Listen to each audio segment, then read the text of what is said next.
దయగల తండ్రి నామానికి మహిమ ఘనత ప్రభావాలు కలుగును గాక. మా 5వ వాక్యమైన మా ఛానల్ ద్వారా వాక్యాన్ని వింటున్న మీ అందరూ కూడా తండ్రి దీవించి ఆస్వాదించుగాక. హల్లెలూయా. మరి ఉదయకాల సమయంలో తండ్రి మనతో మాట్లాడుతున్న అమూల్యమైన మాటలు మనం నేర్చుకుందాం. నేటి వాక్య అంశము, తండ్రి ప్రేమ కలిగి ఉన్నామా మనం ఉందాం. నేటి వాక్యాంశం ఏంటంటే, తండ్రి ప్రేమ కలిగి జీవించాలి అన్న వాక్యం మీద ఆయన మాటలు మనం నేర్చుకుందాం. సంగమా, కొన్ని వందల సంవత్సరాలుగా, 10 సంవత్సరాలుగా ఈ మాటలు మనం వింటున్నాం, చెప్తున్నాం.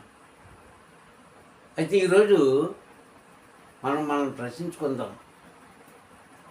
ఈరోజు క్రైస్తవులైన మనలో లేక మనుషులైన మనందరిలో ఎవరి ప్రేమ ఉంది, ఎవరిని మనం ప్రేమిస్తున్నాం అని చూసినప్పుడు, చిన్నపిల్లలు తల్లిదండ్రులను ప్రేమిస్తారు. పసితనంలో కాస్త ఎదిగాక వారు ఆడుకున్న స్నేహితులను ప్రేమిస్తారు. ఎవరి కాలం వచ్చేటప్పటికి వారికి తగు జోడు ఎవరైతే ఉంటారో వారిని ప్రేమిస్తూ ఉంటారు. వివాహం అయిన తర్వాత భార్యను భర్తనో, భర్త భార్యనో ప్రేమిస్తూ ఉంటారు. ఇలాగా మానవ జీవితం రొటీన్ అయిపోతూ ఉంటుంది ప్రేమలో. మరి చిన్నతనం నుంచి వృద్ధాప్యం వరకు కూడా చూసుకుంటే మనిషి ఎవరిని ప్రేమించాలి?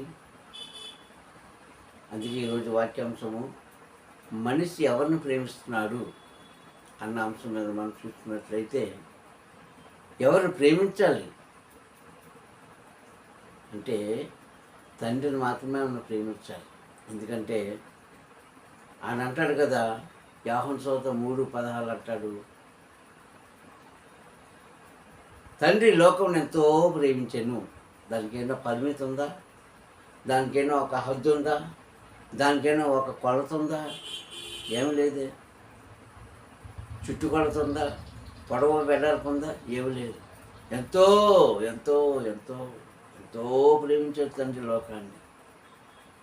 లోకాన్ని ప్రేమించాడు. మనమైతే మన వాళ్ళని ప్రేమించుకుంటాం, మన పిల్లల్ని ప్రేమించుకుంటాం, మన భార్యనో భర్తనో ప్రేమించుకుంటారు, మరి అక్క చెల్లెలను అన్నదమ్ములో ప్రేమించుకుంటారు, ఇలాంటి వారికి ఇష్టమైన మనుషులను ప్రేమించుకుంటుంటారు.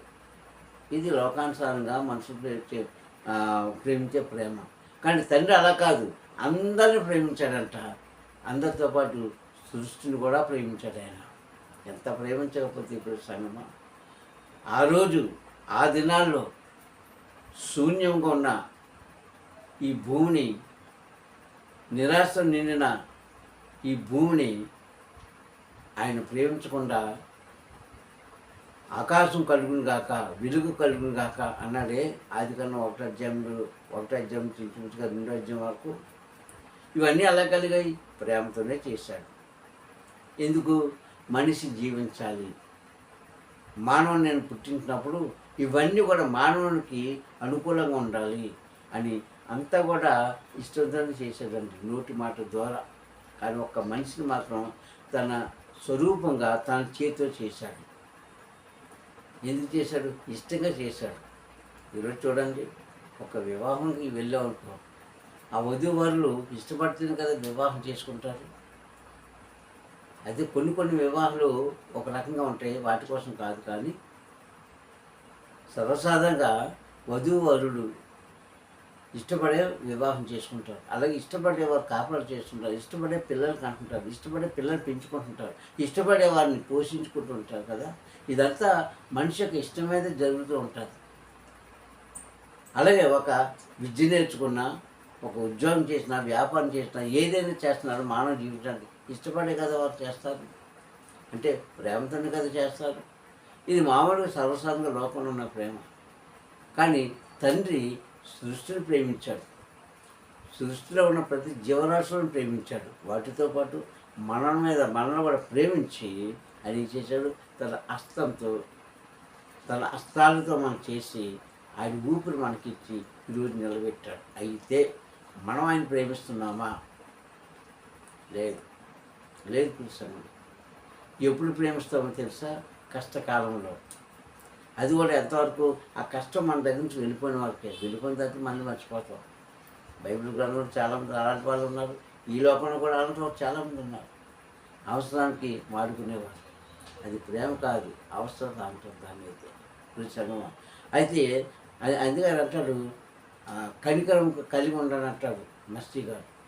లోకస్వార్త 6:36 చెప్తాడు ఆయన, మీ తండ్రి కనికరం కలిగి ఉండినట్టుగా మీరు కూడా కనికరం కలిగి ఉండండి.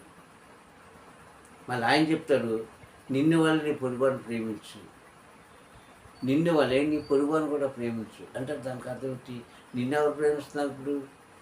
అది ఎప్పుడు మాట అర్థమైందా? మత్తయి సువార్తలో నిన్ను వల్లే నీ పొరుగువాని ప్రేమించని చెప్పాడు ఆయన.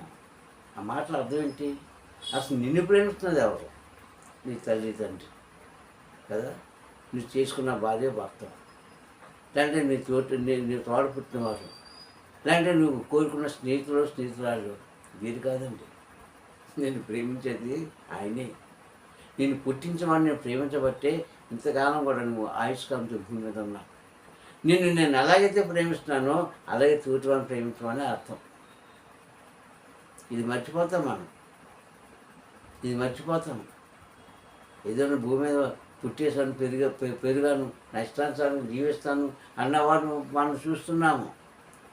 అసలు నిన్ను బ్రతికించేది ఎవరో, నీకు సౌఖ్యం ఇచ్చేది ఎవరో, అంతవరకు ఎందుకంటే నీకు ఊపిరి ఇచ్చేది ఎవరు? నువ్వు సన్నగా ఉన్నావా, లావుగా ఉన్నావా, ధనం కలిగి ఉన్నావా, దరిద్రంతో ఉన్నావా, 2 పూటలు భోజనం చేస్తున్నావా, అంటే ఒక పూటే భోజనం లేకుండా ఉన్నావా? మొత్తం మీద మనిషిని భూమి మీద జీవించేది ఎవరు, చేసేది ఎవరు? ఆయనే కదా. అంటే నీ మీద ప్రేమను బట్టే కదా. ఇంకెంతగా నేను ప్రేమించాలి నిన్ను? ఇంతగా నేను చేయాలి నీకు సౌఖ్యం?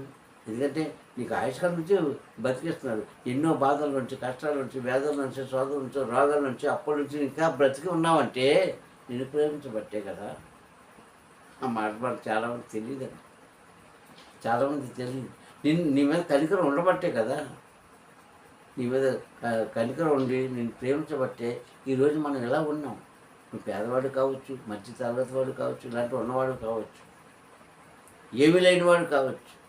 ఈరోజు మనం ఊపిరితో ఉన్నామంటే ఇప్పుడు సంగమా నిన్ను ప్రేమించబట్టే. మనల్ని ప్రేమించబట్టే తన అద్వితీయ కుమారుణ్ణి ఈ లోకానికి పంపించి శిలువ మీద ఆయన ప్రాణాన్ని తీసుకోమని చెప్పాడు. నిన్ను ప్రేమించబట్టే. కానీ మనం ఏమైనా ప్రేమిస్తామంటే ఈ లోకంలో చాలా ఉన్నాయండి. ఒకటి కాదు, రెండు కాదు చెప్పుకోవాలంటే కొన్ని వందలు ఉన్నాయి మనం ప్రేమించేవారు. నేను ప్రేమిస్తాం, ముందుగా డబ్బులు ప్రేమిస్తాం, అధికారాన్ని ప్రేమిస్తాం, అందాన్ని ప్రేమిస్తాం, హుందాతనాన్ని ప్రేమిస్తాం, పదవులను ప్రేమిస్తుంటాం, రాజకీయవేత్తలు, ఇలా రకరకాలు కలిగిన ప్రేమలు అంటే ఇష్టాలు. అది మనం దూరం అయిపోయినప్పుడు అవసరమైతే వారితో యుద్ధం కూడా చేస్తాం. కానీ ఆ పొజిషన్లో నేను పెట్టిన తండ్రిని నువ్వు ప్రేమిస్తున్నావా? లేదు. కనీసం జ్ఞాపకం చేసుకుంటున్నావా? ఏమో తెలియదు ఎవరికి. నువ్వు జ్ఞాపకం చేసుకుంటున్నావు, జ్ఞాపకం చేసుకోవట్లేదు, నువ్వు ప్రేమిస్తున్నావు లేదో ఆయనకి తెలుసు. కానీ ఇప్పుడున్న మనుషులు చాలామంది ఆ తండ్రి మీద ప్రేమ ఉన్నవారు లేదు. కానీ నిన్ను బ్రతికిస్తున్నాడు. నిన్ను వల్ల నీ పొరుగువాన్ని ప్రేమించని చెప్పిన మాటకు అర్థము నిన్ను ప్రేమిస్తుంది ఎవరో. ఒకసారి మనం ప్రశ్న గుర్తు వేసుకొని మన జీవితంలో ప్రశ్న వేసుకుంటే సమాధానం మనలోంచి బయటకు వస్తుంది. ఎవరు చెప్పట్లేదు. నిజమే కదా. నన్ను పర్వతాన్ని ప్రేమించబట్టే కదా నేను ఆరోగ్యంగా ఉన్నాను, ప్రేమించబట్టే కదా మాట్లాడగలుగుతున్నాను, ప్రేమించబట్టే కదా నేను ఇంకా జీవిస్తున్నాను, ప్రేమించబట్టే కదా ఎన్నో ప్రమాదాల నుంచి నేను బయటపడ్డాను అని ఆలోచన ఎంతమందికి ఉండదు ఈరోజు? ఏమీ లేదండి. కానీ ఉండాలని గ్రంథం చెప్తుంది. నిన్ను ప్రేమించబట్టే తన అద్వితీయ కుమారుణ్ణి, ఇష్టమైన కుమారుణ్ణి ఈ భూమి మీద పసివాడుగా పంపించి 3.5 సంవత్సరాలు సువార్త చేయించి అనేకులకు స్వస్థత కలిగించి అనేకమైన రోగాలకు ఆయన నోటి మాట ద్వారా ఔషధం పోసి అనేక ప్రేతాత్మలను దూరపరిచి చనిపోయిన వారిని బ్రతికింపజేసి చివరికి ఆ రాణి మీద ఆయన బలైపోవడానికి కూడా ఆయన ఒప్పుకున్నాడే. ఎందుకు? నిన్ను ప్రేమించబట్టే కదా. ఓ క్రైస్తవుడా, ఓ మానవుడా, మనల్ని ప్రేమించబట్టే కదా ఆయన తన కుమారుని ఇచ్చాడు. మరి మనం ప్రేమించుకున్న మన పిల్లల్ని కానీ ఏదైనా డబ్బులు కానీ నువ్వు ఉట్టినే ఎవరికైనా ఇవ్వగలవా? కానీ ఆయన ఇచ్చాడండి. ఆయన ఇచ్చాడు. ఆయన ఇచ్చాడు. పైగా ఒక మాట అంటాడండి, యేసయ్య గ్రంథం 53:10 అంటాడు ఆయన, అతన్ని నేను నలుగుగా కొట్టుటకు తండ్రికి ఇష్టమయ్యను. ఇంతకన్నా ప్రేమ ఏంటండి నీకోసం నా కోసం. ఇప్పుడున్న బ్రతుకున్న వాళ్ళు అందుకోసం ఏం చేయలేను ఆయన. అతన్ని నలుగు కొట్టుటకు, ఆయన మరణించడానికి, ఆయన నశింపజేయడానికి, ఆయన శరీరము రక్తాన్ని నీ కోసం దారపోయడానికి తండ్రి సిద్ధమైపోయాడండి. కుమారు పట్ల కార్యాన్ని నీకోసం ఇప్పుడున్న బ్రతుకున్న వారి కోసం, అంతకుముందు పుట్టి చనిపోయిన వారి కోసం, రేపు పుట్టబోయే వారి కోసం కూడా ఆయన త్యాగం చేయించాడు. ఇది ఆయన మనం ప్రేమించే విధానం. అందుకే లోకం ఎంతో ప్రేమించాడు. లోకాన్ని కాదు, నన్ను కూడా ప్రేమిస్తున్నాడు. ఈ ప్రేమ ఎంతమందిలో ఉందండి? నీ దగ్గర డబ్బు ఉందా? చక్కగా ప్రేమిస్తారు. నీకు హుందాతనం ఉందా? చక్కగా నీకు వెనకాల తిరుగుతారు. నీకు పదవులు ఉన్నాయా? నీకు జై కొడుతుంటారు. ఏవి లేకపోతే అసలు నువ్వు ఉన్నావా, ఎక్కడున్నావు, తిన్నావా లేదా, ఏం లేదు. అన్నీ కలిగి ఉంటే అందరూ నీతి కబుర్లు చెప్తారు. ఏవి లేనప్పుడు ఎవరు చూడరు. ఇది మానవునికి స్వభావం, మానవిక ప్రేమ. కానీ తండ్రి ప్రేమ అలాంటిది కాదే. నువ్వు పడిపోయినప్పుడు లేవదీసే ప్రేమ, నువ్వు కృంగిపోయినప్పుడు నిలబెట్టే ప్రేమ, ఆకలి తప్పుతున్నప్పుడు ఆహారం పెట్టే ప్రేమ, నువ్వే అవసరంతో పడిపోయావో అందులోంచి లేపి నీకు సహాయం చేసే ప్రేమ. అదండి ప్రేమ అంటే.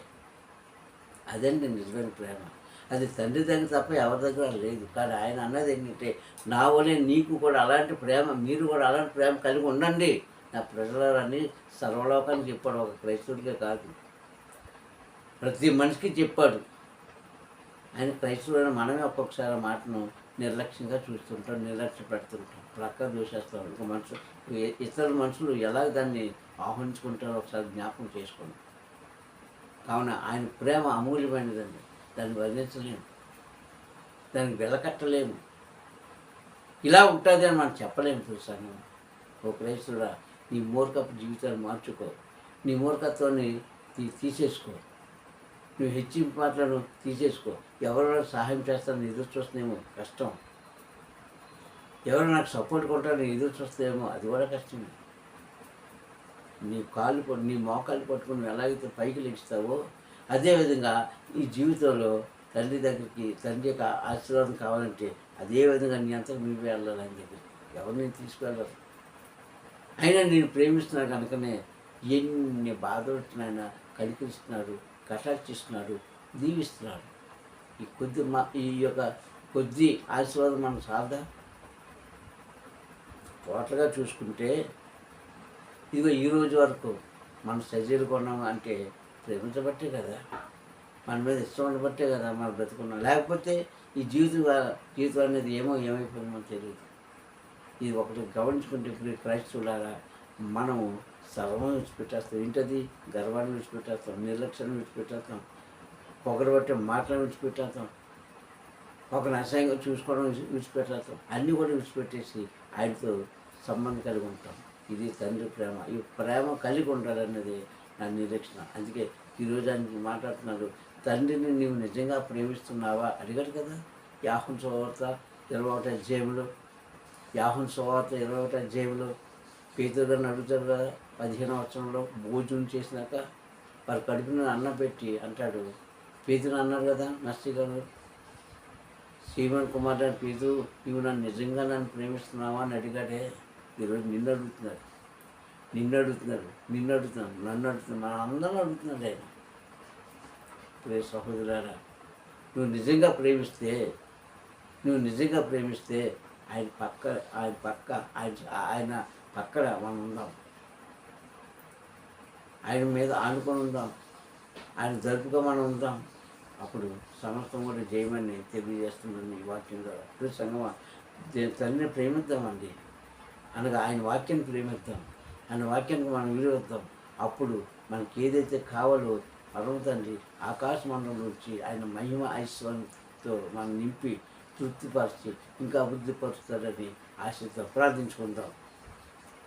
ప్రేమ స్వరూపే దయగలనానికి స్తోత్రం. మీ ఉదయకాల సమయాన్ని వాక్యం దిగొచ్చి మాతో మాట్లాడేందుకు స్తోత్రం చెల్లిస్తున్నాం. గత సమయం ప్రభావం మీరు పొందుకొని ఇచ్చిన వాగ్దానం తను చేసేనాను మా జీవితంలో ఫలించడానికి అభివృద్ధి పొందడానికి సహాయించండి. నిజమేనైనా నిన్ను వల్ల నీ పురుగుని ప్రేమించమన్నాను. అయినా నాయన నీవు మమ్మల్ని ప్రేమించినట్లే అయ్యా మరి మేము కూడా ఇతరులను ప్రేమించమని చెప్పు. అయితే నా ప్రభావ ఇరువుల్లో కూడా తండ్రి ఆ మనస్తత్వం ఉండాలని వాక్యాలను బోధించినందుకు వందనం.